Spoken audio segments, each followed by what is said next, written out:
자식에게 집 넘겨줬더니 돌아온 건 차단이라니. 이런 제목을 보면 마음이 좀 서늘해지죠. 설마 저게 남의 이야기일까 싶다가도 한편으로는 요즘 세상에 충분히 있을 법한 일이라는 생각이 듭니다. 특히 은퇴를 앞두거나 이미 은퇴한 분들이라면 더 크게 와닿을 수밖에 없습니다. 평생을 자식 키우고 집 마련하고 노후까지 자식 생각하며 준비했는데 돌아오는 게 관계 단절이라면 허탈함을 넘어서 삶의 기반 자체가 흔들리는 느낌일 겁니다. 우리는 오랫동안 자식이 곧 노후다라는 말을 자연스럽게 받아들여 왔습니다. 그래서 은퇴 준비를 이야기할 때도 재산 이전, 상속, 증여 같은 선택을 사랑이나 책임의 연장선으로 여기는 경우가 많았죠. 그런데 현실은 조금씩 달라지고 있습니다. 가족 구조도 가치관도 경제 환경도 변하면서 자식에게 다 주고 나는 편하게 살겠다는 공식이 더 이상 안전하지 않은 선택이 되고 있습니다. 그래서 이제는 은퇴 준비를 자식 중심이 아니라 나 중심으로 다시 생각해 볼 필요가 있습니다. 감정이 아니라 구조와 현실로 바라봐야 한다는 거죠. 먼저 가장 중요한 건 경제적 독립성 유지입니다. 은퇴 후 삶에서 가장 큰 리스크는 수입이 끊기는 상황인데 여기에 자산까지 미리 넘겨버리면 선택권 자체가 사라집니다. 자식이 잘해주면 다행이지만 그렇지 않을 경우 대응할 방법이 없어요. 우리 자식은 안 그래라는 믿음은 이해하지만 인생은 변수투성이입니다. 자식의 상황도 언제든 바뀔 수 있고요. 예를 들어볼게요.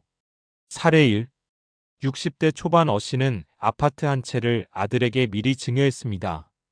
집 걱정 없이 살게 해주고 싶다는 마음이었죠. 대신 본인은 작은 전세로 옮겼습니다.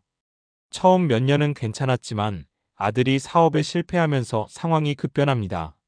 집이 담보로 넘어가고 가족 간 갈등이 생기면서 연락이 끊겼습니다. 결국 어씨는 다시 주거 문제와 생활비 문제를 동시에 겪게 됐습니다.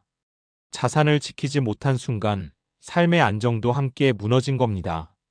두 번째는 관계와 돈을 분리해서 생각해야 한다는 점입니다. 많은 분들이 내가 이만큼 해줬으니 나중에 잘해주겠지라는 기대를 은근히 갖습니다. 그런데 돈이 개입되는 순간 관계는 훨씬 복잡해집니다. 주는 사람은 희생으로 느끼고 받는 사람은 당연함으로 받아들이는 경우도 많습니다. 여기서부터 균열이 생기기 시작하죠. 사례 2. B씨는 두 자녀에게 공평하게 현금을 나눠주었습니다. 노후는 국민연금과 약간의 저축으로 버틸 수 있다고 판단했죠. 하지만 시간이 지나면서 한 자녀는 꾸준히 연락을 이어갔고 다른 자녀는 점점 소원해졌습니다. B씨 입장에서는 똑같이 해줬는데 왜 다르지? 라는 서운함이 커졌고 결국 관계 자체가 어색해졌습니다. 돈을 매개로 한 기대가 관계를 오히려 망가뜨린 셈입니다. 세 번째는 은퇴 후 삶의 주도권을 스스로 쥐고 있어야 한다는 점입니다. 집이나 큰 자산을 넘겨주는 순간 생활의 기준과 선택권이 자식 쪽으로 기울어집니다.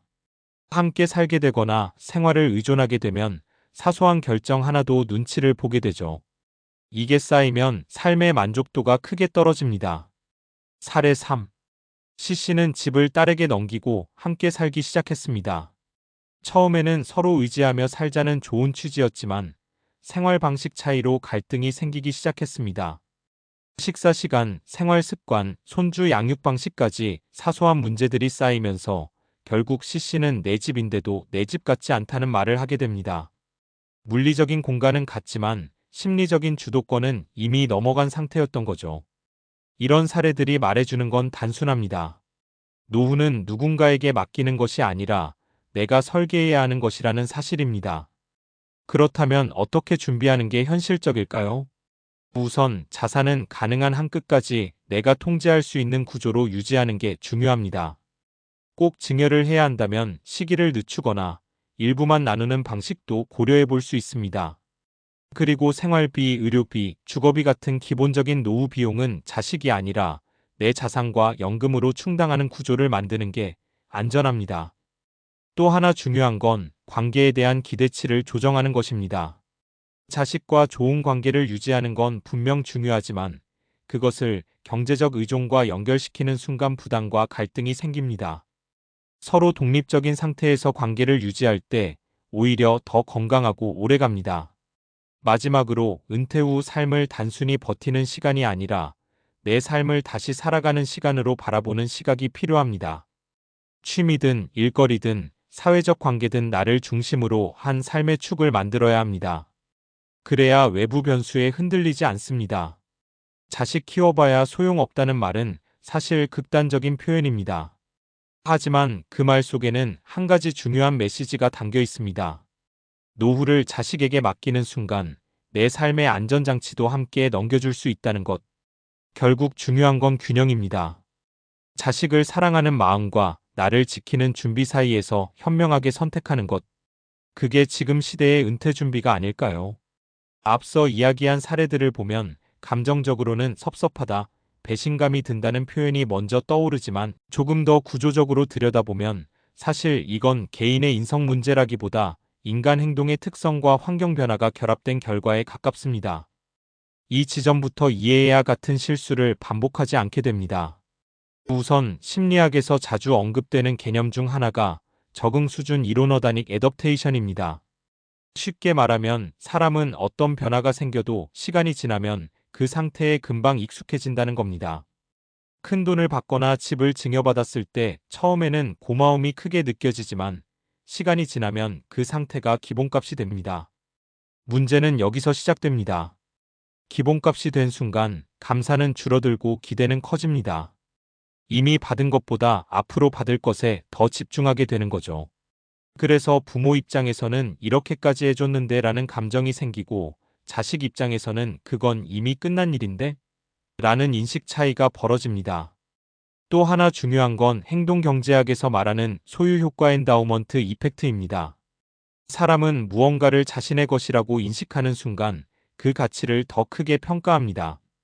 자식이 부모에게서 집을 받는 순간 그 집은 부모의 희생의 결과물이 아니라 내 자산으로 인식되기 시작합니다. 이때부터는 부모의 기대나 감정보다 자신의 이익과 판단이 우선순위에 놓이게 됩니다. 이건 냉정하게 들릴 수 있지만 대부분의 인간이 보이는 매우 일반적인 반응입니다. 여기에 하나 더 얹어지는 게 세대 간 경제 환경의 차이입니다. 현재의 중장년층은 비교적 고성장 시대를 경험하면서 자산을 축적해온 경우가 많습니다. 반면 자녀 세대는 주거비, 교육비, 경쟁 압박 등으로 훨씬 팍팍한 환경에 놓여 있죠. 이 차이는 감사의 문제를 넘어서 생존 전략의 문제로 이어집니다. 즉, 자식 입장에서는 부모의 지원을 고마운 도움이라기보다 필요한 자원으로 받아들이기 쉬운 구조입니다.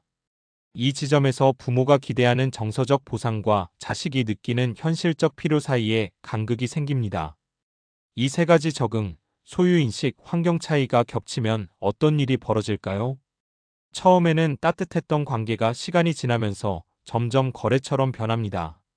그리고 거래에서 기대가 어긋나는 순간 관계는 급격히 식어버릴 수 있습니다. 차단이라는 극단적인 행동도 사실은 이 연장선에서 이해할 수 있습니다. 갈등을 해결하기보다 회피하는 것이 심리적으로 더 쉽기 때문입니다. 그렇다면 여기서 중요한 질문이 하나 생깁니다. 이런 인간의 특성을 알고 있다면 우리는 어떻게 대비해야 할까? 핵심은 단순합니다. 감정이 아니라 시스템으로 대비해야 합니다. 예를 들어 자산 이전을 고려할 때도 언제, 얼마를, 어떤 조건으로 줄 것인지에 대한 기준이 필요합니다.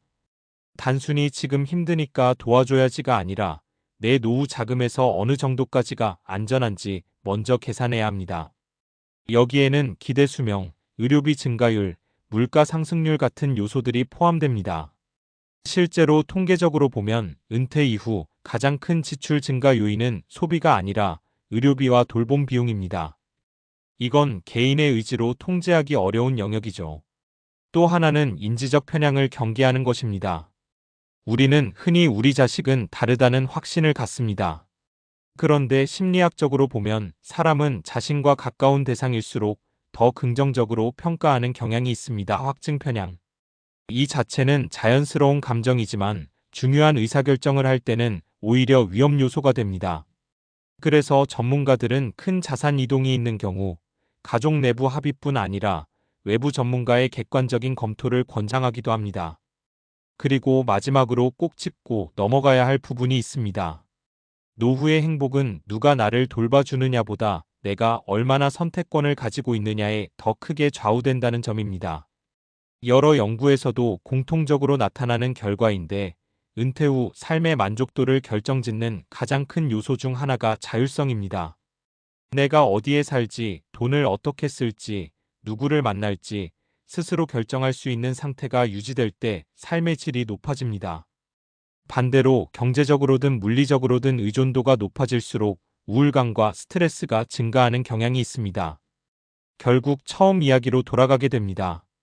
집을 넘겨주고 차단을 당한 이야기는 단순한 비극적인 사례가 아니라 우리가 어떤 기준으로 은퇴를 준비해야 하는지를 보여주는 일종의 경고에 가깝습니다. 정리해보면 이렇습니다. 자식은 사랑의 대상이지만 노후 설계의 기반은 아닙니다. 감정은 중요하지만 시스템 없이 맡기기에는 인생 후반부의 리스크가 너무 큽니다. 그리고 무엇보다 내 삶의 주도권은 끝까지 내가 쥐고 있어야 합니다. 이걸 지키는 사람이 결국 더 안정적이고 아이러니하게도 자식과의 관계도 더 건강하게 유지하는 경우가 많습니다.